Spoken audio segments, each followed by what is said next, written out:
Canada does have a housing crisis. En Canadá, la economía crece a ritmos acelerados, pero al parecer, la infraestructura del país no estaba preparada para un crecimiento tan rápido de su población, y ahora, todo indica que hay más gente que casas disponibles. La alta demanda de viviendas ha sido tan fuerte que muchos se han quedado sin hogar. Un grupo de personas en Halifax, Canadá, han tenido que improvisar pequeños refugios en las calles al no poder pagar el costo de una renta. Esto, por supuesto, es ilegal, y ante la demolición de estos refugios temporales a manos de la policía, los canadienses han salido a protestar. En Scarborough, Ontario, Cindy Sideris, una madre soltera canadiense que había rentado su hogar por $1,300 durante los últimos 3 años, perdió su casa. El dueño decidió venderla ante la imparable subida de precios del mercado inmobiliario. Ahora la renta más barata que Cindy podría conseguir para ella y sus 2 hijas es de al menos $2,400, más del doble, un costo impagable para una madre soltera. Considerando que el salario mínimo en Ontario trabajando a tiempo completo es de alrededor de $1,700, es imposible. Pero aunque pudiera costearlo, no hay casas disponibles. Y sobre las pocas que hay, la lucha es tan grande que ahora los interesados ofrecen dinero de más para poder obtenerla, como si fuera una subasta.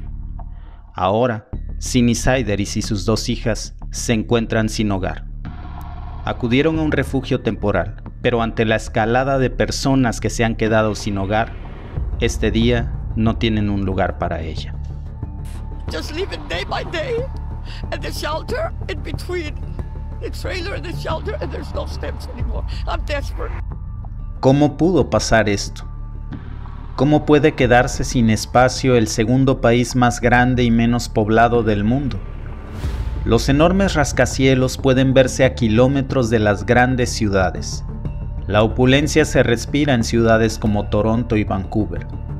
Es difícil imaginar que esto sucede aquí, sobre todo cuando Canadá se ha planteado una meta tan ambiciosa para atraer a más inmigrantes al país.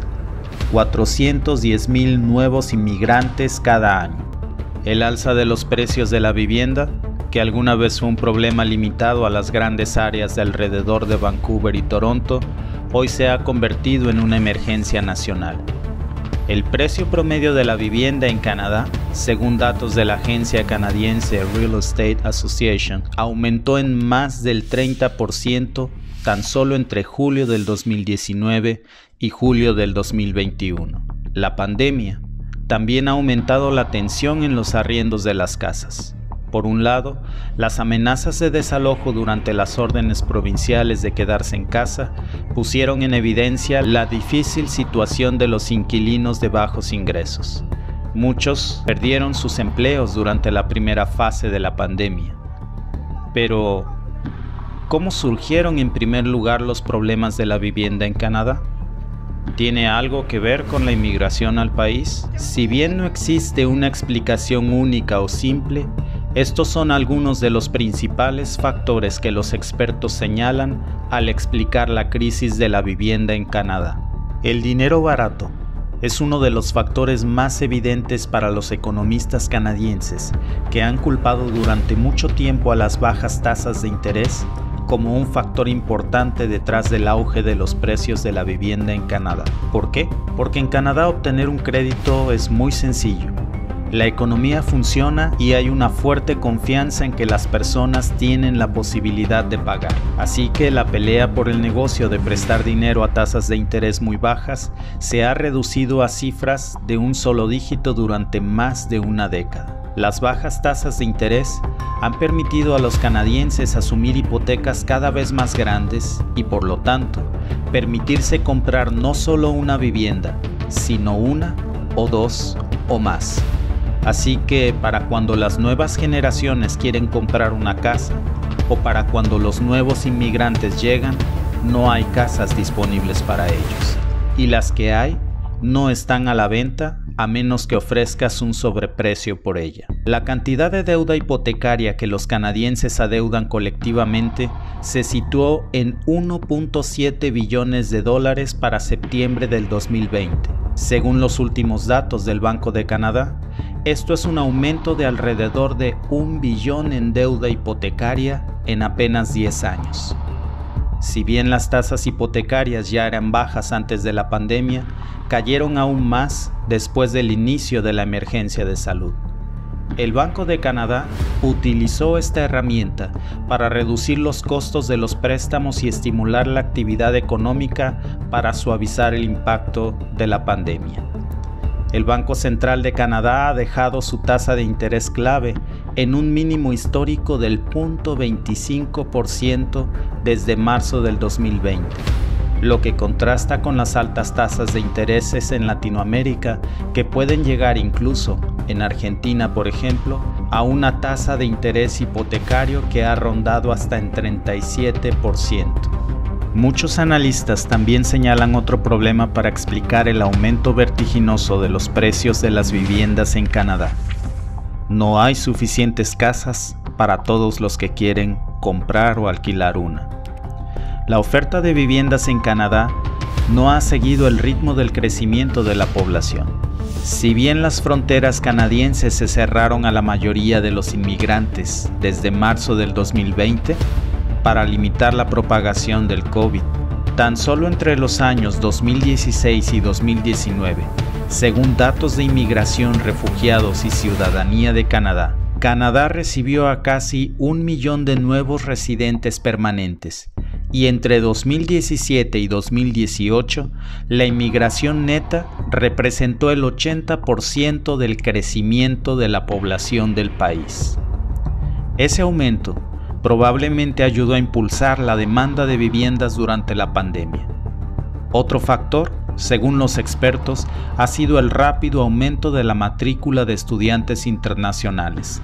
Canadá emitió más de 402,000 nuevos permisos de estudio, según el Ministerio de Inmigración canadiense. En la opinión del economista Mike Moffat, una cantidad significativa de estos estudiantes termina quedándose en el país al concluir sus estudios. Esto gracias al camino tan fácil que Canadá tiene hacia la residencia permanente por la vía de estudios. El sur de Ontario es un ejemplo sorprendente de la escasez de viviendas.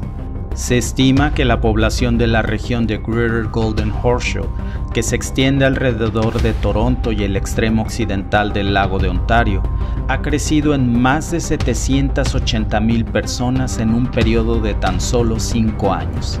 Entre la segunda mitad del 2016 y la primera mitad del 2021, según un análisis de Hemson Consulting, eso representó un aumento de más del 50% de su población.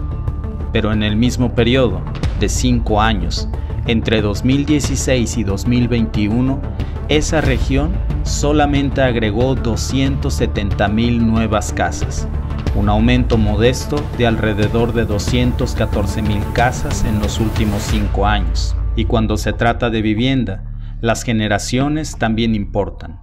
La demanda de vivienda está relacionada no solo con la cantidad de personas que necesita un techo sobre sus cabezas en Canadá, sino también con la cantidad de personas que alcanza la edad adulta y puede comprar una vivienda. El mayor número de millennials en Canadá cumplirá 30 años a finales del 2021 y están comenzando a competir también en el mercado de compradores que demandan una casa nueva para vivir. Otro factor para la crisis de vivienda en Canadá ha sido utilizar viviendas como inversión. La idea, por supuesto, no es nueva. Poseer y alquilar una segunda propiedad ha sido una forma de invertir para los canadienses desde hace mucho tiempo.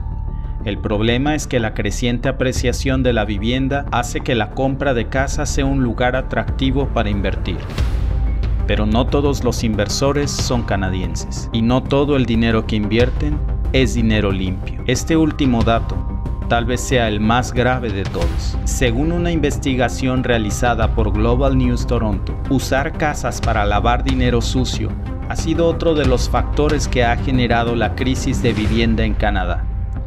El panel de expertos en el blanqueo de capitales de British Columbia estimó que el lavado de dinero hace que los precios de las viviendas en la provincia sean de un 3.7 hasta un 7.5 más alto de lo que serían de otra manera. Pero el lavado de dinero en el sector inmobiliario también se ha convertido en un problema grave en Toronto, Montreal y otras partes del país.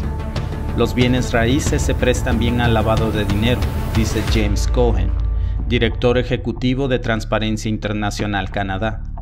Por un lado, las compras de bienes raíces son una forma de lavar grandes sumas de dinero sucio, y cuando el valor de los bienes raíces aumenta, se convierte en un negocio aún mejor para los delincuentes. El crimen organizado en todo el mundo utiliza bienes raíces para lavar dinero, pero la impecable reputación internacional de Canadá y el régimen laxo contra el lavado de dinero lo han convertido en un destino especialmente atractivo para los delincuentes que buscan un lugar para estacionar sus fondos, dice Cohen. La propiedad opaca es el problema número uno que facilita el lavado de dinero en los bienes raíces de Canadá.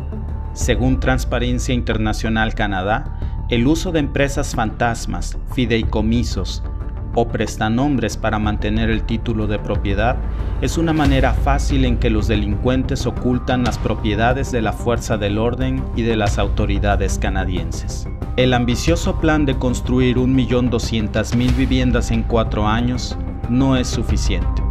El plan de inmigración del gobierno de Canadá es atraer a más de 400.000 inmigrantes nuevos cada año.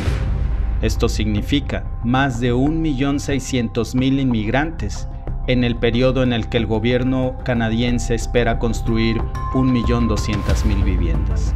No solo no se solucionará el déficit actual de la vivienda, sino que se agudizará en los próximos años. Por fortuna, quedan aún algunas cuantas provincias en Canadá que no se han visto seriamente impactadas por el alza de precio en la vivienda. Si quieres conocer más de este tema y de esas provincias, suscríbete a nuestro canal para recibir más información en los próximos videos.